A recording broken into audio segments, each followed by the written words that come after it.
Icon Media, burudani kwa wote. Naam, karibu mtazamaji wa Icon Media bwana, mimi ni J4G. Tumekutana na nahodha wa timu ya Alliance, timu ambayo ni tishio hapa nyumbani, kuzungumzia timu tatu bora kwa sasa. Utakosa kutaja Alliance ambao mpaka sasa hivi bado wanashikilia ushindi, japokuwa tayari wameshaaga mashindano ambayo yanaendelea, lakini bado wana kombe, na ikifika finali natakiwa nahodha kama sheria za kabumbu waweze kupeleka kombe uwanjani. Baada ya hapo mechi izidi nguruma ya finali ambayo itakuja kuchuana ndani ya ligi ambayo inaendelea. Bwana, tunakuja kuongea na nahodha hapa kuweza kujua changamoto ambazo walizopitia mpaka kufikia hatua kutoka kwenye hatua ya 16 bora.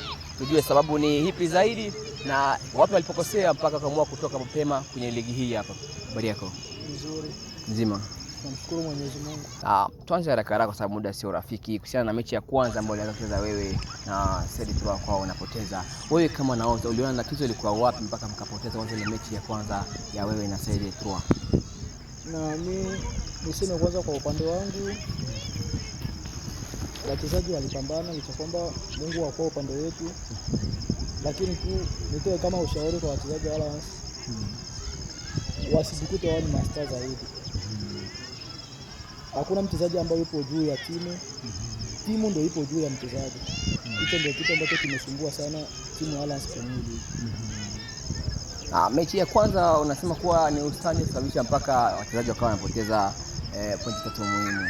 Lakini baada ya hapo mkaja mkajipanga, tukaja kuona mechi ya pili ambayo mcheza na Turkizi mkatoka na ushindi wa bao 1-0. Ni utulivu ulikuwa ushakuwepo, walikuwa bado ni ile masaa yaliyosababisha mpaka mkafika kupata pointi tatu muhimu? No, sijamaanisha eti ustandi umesababisha Alliance ipoteze ile mchezo wa Said Trois. Nilitaka kumaanisha hivi. Wachezaji wa Alliance waelewe kwamba mchezaji hawezi akawa juu ya timu, ila timu ndio ipo juu ya mchezaji, kwa kuwa timu inaweza kaamua kufukuza mchezaji na timu bado itaendelea kuwa timu. Nafikiri baada ya siku kupoteza ule mchezo, wachezaji walipata funzo fulani ya kama vile kuogopa yale maneno ya mashabiki eti Alliance wataungua kwenye makundi, ndio wakawa wamepambana kwenye ile mechi. Mechi ya mwisho naweza kusema kuwa ni nafasi nzuri ambayo mlipata, mkatoka na pointi tatu muhimu na goli tatu muhimu. Mechi ilikuwa haikuchezeka, mkatoka na ushindi hivyo. Lakini mechi ya 4, sababu ni hipi ambayo ilisababisha mpaka mkafika hatua ya kutoka mkapoteza mechi kwa bao 3 na D1, na sio kawaida yenu? Na mimi siwezi nikadharau D1. D1 ni timu nzuri, Alliance ni timu nzuri, na mpira una matokeo matatu: kufungwa, kufunga na kutoka. Na yale matokeo ambayo yalitokea siku ile yote ni matokeo ya mpira. Unaweza kaambia nini mashabiki ambao walivunjika moyo wa Alliance ambao wanakuwa wanakata tamaa mpaka sasa hivi wanashindwa kwenda kushuhudia mechi ambayo inaendelea hapa nyumbani? Na mimi cha kusema hapo ni kwamba wazidi kutusupport, maana bila support yao sisi hatuwezi tukafika sehemu yoyote ile. Na unaelewa mpira wa kambini jinsi ulivyo. Mashabiki wasivunjike moyo, kwa kuwa mpira wa nyumbani mashabiki wana kipaumbele sana kwa kupatia timu ushindi. Na mechi ambayo inakuja kuchuana hapa dhidi ya G1 pamoja na SD ambao wametoka kucheza pamoja kucheza pale Alliance, na G1 akawa amepita na kwenda kukutana na Alliance na G1 kumradhi na SD. Wote mpira wao umeiona, na mchezo ambao uliopita za awali umeshuhudia baadhi ya mchezo kwa sababu walicheza tofauti na siku ambazo mlikuwa mkicheza Alliance.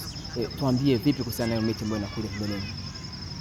Na mimi nahisi mechi hiyo itakuwa mechi nzuri, lakini nitakie tu timu zote mbili ambaye ana nguvu zake ndio atafanikiwa kwenye game hii. Kwa sababu D1 aliwini mechi 2 kwenye magroup, pia akaja SD aliwini mechi 2 kwenye group, wote wako vizuri, na ikaja kufikia hatua D1 akakuacha, lakini SD alifika na akamwacha Fizi Raha na kwa kukutana kwenye hatua ya robo finali. Ni hatua moja nzuri ambayo walipambana wote na wamefika hatua hiyo. Hivi ni nani ambao unaweza kumpatia maji mengi kuliko mwingine kwenye mechi hiyo ambayo itakuja kuchua hapo jioni? Kiukweli mpira wa nyumbani waga utabiriki. Kwa hiyo tu niseme mwenye nguvu zake atashinda. Wote wana nguvu na wote tumewaona, kwa sababu D1 kwenye group walidraw mechi moja, akawini mechi zingine zote 2, na Vile vile SD alilost mechi moja akawini mechi mbili. Hii hapa ni hatua nzuri ambayo walifanya wote wawili. Sasa wamekutana huko mbele ya safari. Tunataka tuone nani ambaye atakayeshinda. Wewe kama naoza ambao unashuhudia, unajua mpira hapa nyumbani na kandanda ya hapa nyumbani inavyoendelea, unafahamu. Hebu tuambie maji ipo kwa nani ambao unampatia kwenye mechi hii hapo? Kati ya SD na D1. Kwa kuwa umenilazimisha kuongea, nikifanya tathmini zangu, D1 wapo vizuri zaidi. D1 wapo vizuri, lakini licha kwamba sijajua maandalizi yao kwenye mechi ya SD na SD sijajua maandalizi yao kwenye mechi ya D1. Labda yanaweza kutokea mengine, lakini D1 wapo vizuri. D1 wapo vizuri. Na baada ya kuona D1 wapo vizuri, matarajio gani ambayo unawaandalia mbele ya safari? Na wanaweza kuja kupindua ubingwa wako ambao kunao unashikilia mpaka sasa hivi kwenye mkono wako? Cha kwanza, sisi tuna ubingwa mkononi, lakini hatupo tena kwenye mashindano. Ndio. Kwa hiyo yote yule ambaye atachukua tu ubingwa, niseme mimi namsapoti, atakuwa amepambana zaidi. Kwenye kundi umetoka wa pili kwenye kundi lenu, kundi A. Ndio. Na D1 ametoka wa kwanza kwenye kundi yake. Ndio. Na amefika hatua mkakutana akakuacha. Laiti mkiwa kundi moja, hii mechi ungeomba ilikuwa ni ngapi kati ya D1 na Alliance?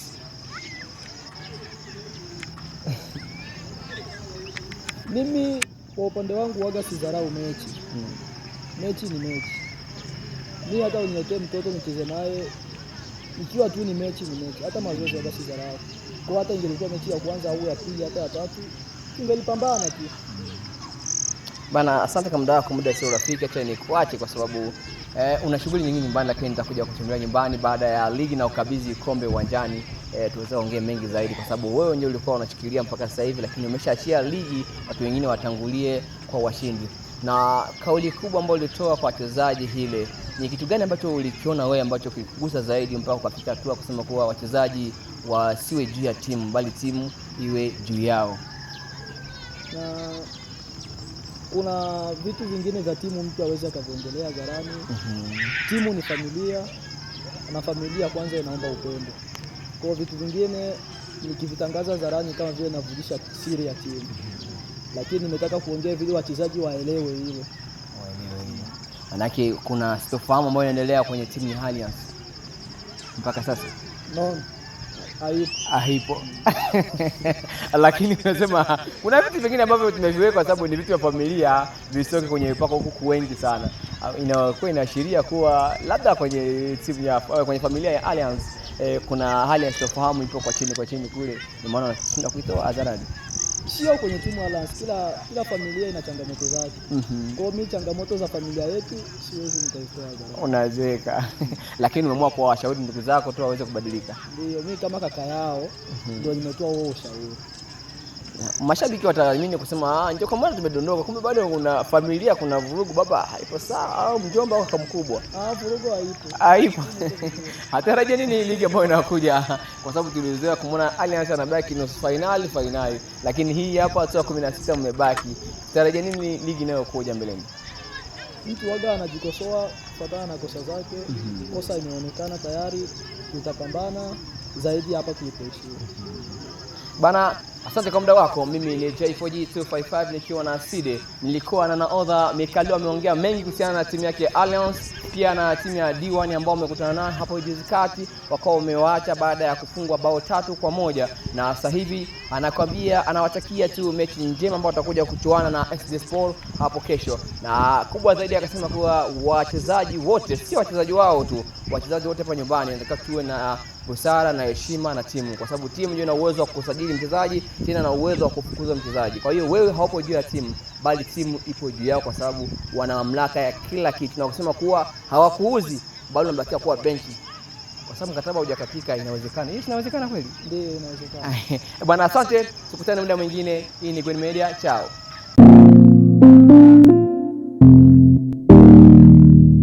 Gwen Media, burudani kwa wote.